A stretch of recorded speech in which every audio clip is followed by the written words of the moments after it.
So when I think about the past year, it's pretty wild to think about all the changes that have happened.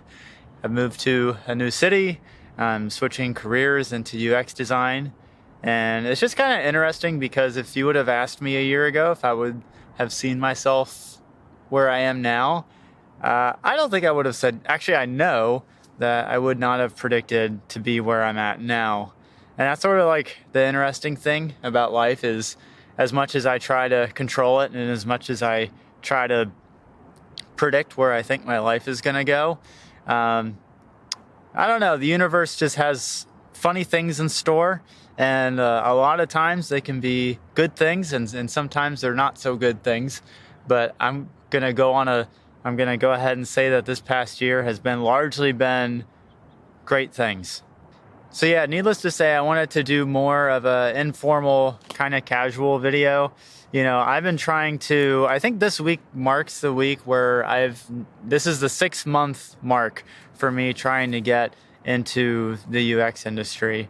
And it's just kind of interesting because, when I went on YouTube and was even learning about UX design, I think what you'll inevitably find are the people that make videos that are like, oh, I got into UX in under 3 months, and oh, I got into UX in 2 months, and it seems like everyone's just trying to beat each other in terms of how fast they can get into UX, and I don't know if that's the best way to go about it. And so I know initially when I was first starting to get into UX, I sort of had that speedrunner mindset of trying to just learn everything that I could as fast as I could and get a job as fast as I could.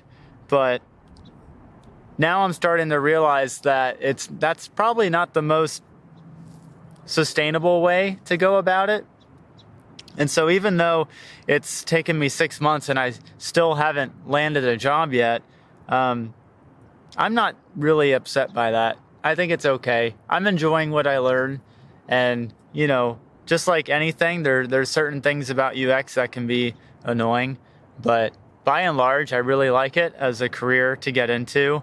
And for me specifically, it's the first career that I feel like I've had like true agency to decide that I want it to do. Because I'm a physical therapist right now. And like I was raised to pretty much the track for growing up is to go to college and get the highest degree that you can, and then just sort of get a job after that. And so with being an undergrad, I graduated with an exercise science degree, and so you can't really do much with that other than personal train.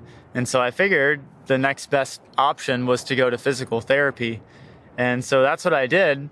But I gotta say, that wasn't really something I decided on my own true agency. It was just, I felt like it was something that was just kind of expected of me, that it was just, that's sort of what society expects, is to just get the next highest degree.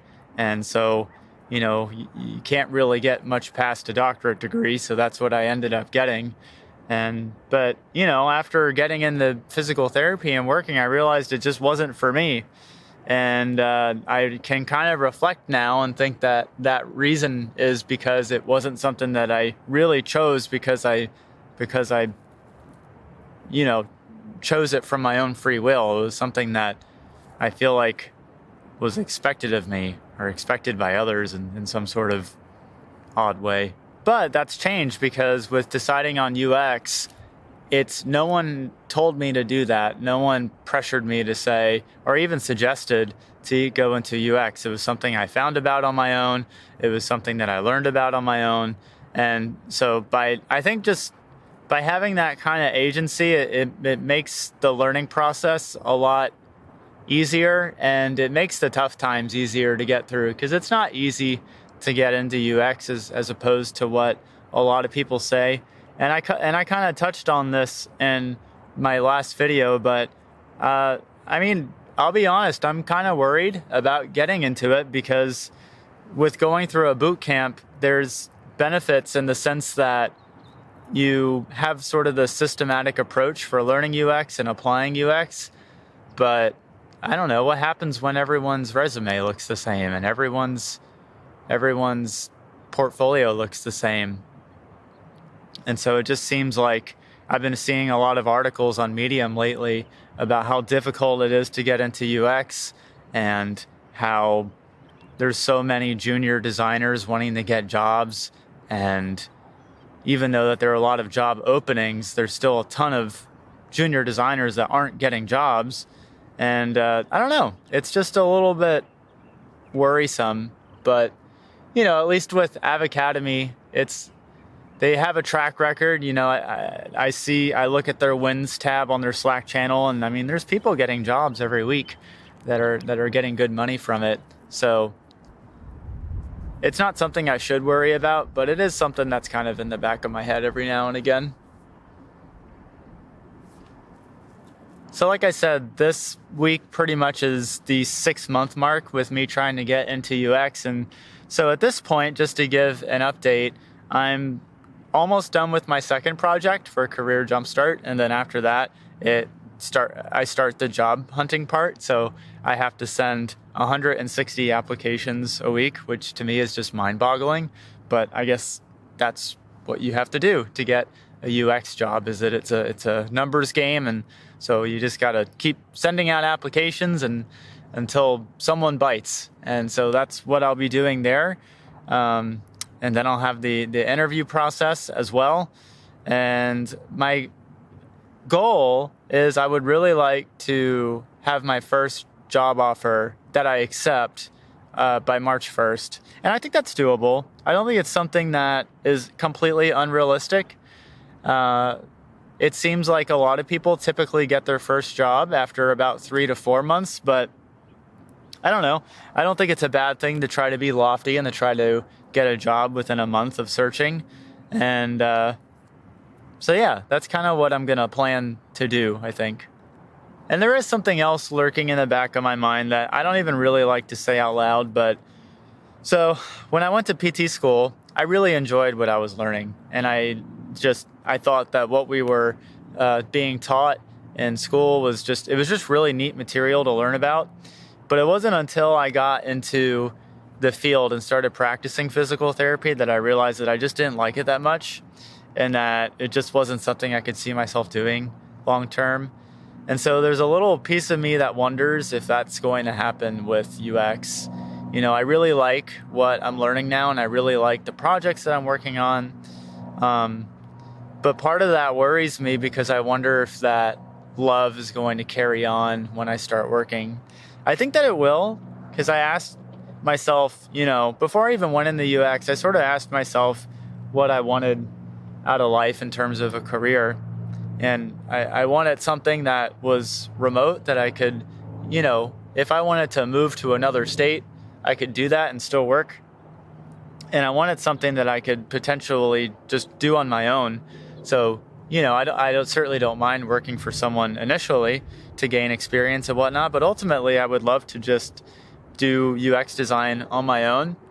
And so I think just by having those little, guiding compass points, I guess, I feel like this is a good direction to go in, especially because it is something that allows me to be creative.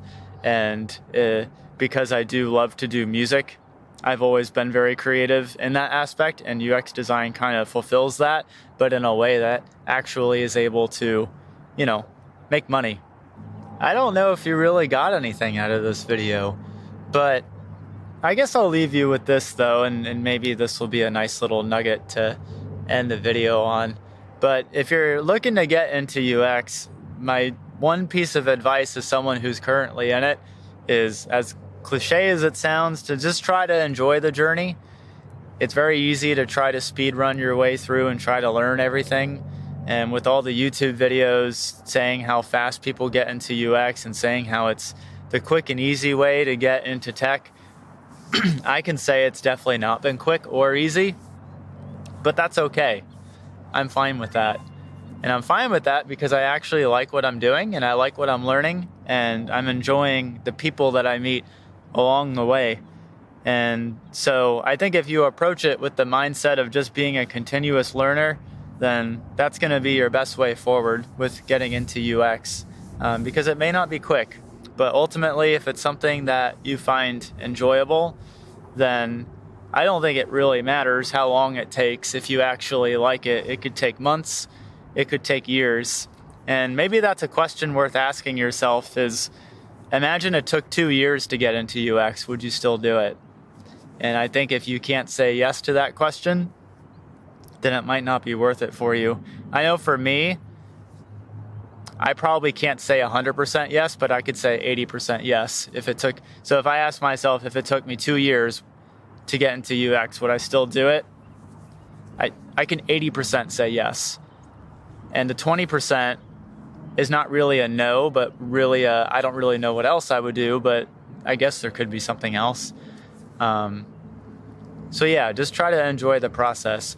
But with that being said, if you've watched any of my videos, I just want to say thank you. Seriously, it means a lot that you all watch my videos, and I see a lot of really cool comments of people being inspired to get into UX. And I originally started this channel mostly as a accountability tool and a video journal of sorts documenting my progress, because I see, there's a lot of people doing UX on YouTube, but a lot of the YouTubers in the UX industry are like people that have been in it for 10 plus years. They're the gurus that teach everything, and they're like the experts.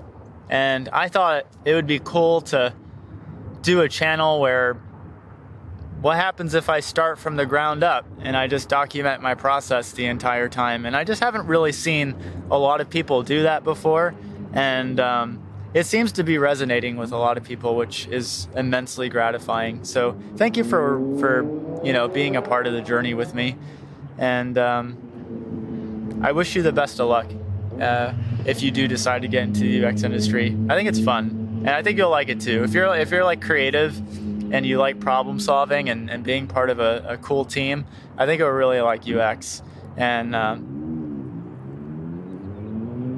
I think that's it. I'm gonna go bike home. I got my bike here that I rode here, and so I think I'm gonna bike home now and maybe have a little brewski or something. But I hope you have a good night, and I'll be sure to update you with more of my journey as I become a UX designer. And I hope you take care. Have a good day.